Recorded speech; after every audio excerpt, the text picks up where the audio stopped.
Be sure to wear walking shoes.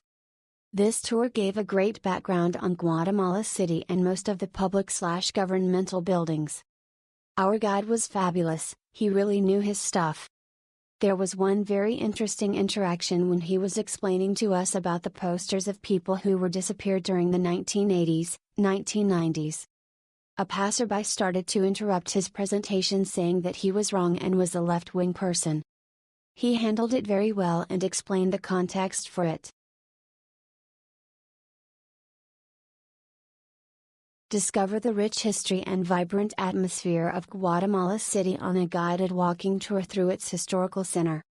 Covering about 5 kilometers in 3 hours, this experience takes you past iconic landmarks and introduces you to the heart of the city.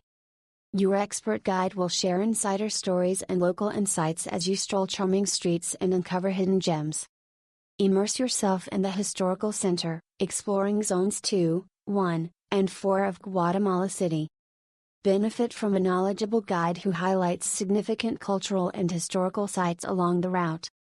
Walk through the central market to observe daily life and have the option to purchase fruits or souvenirs.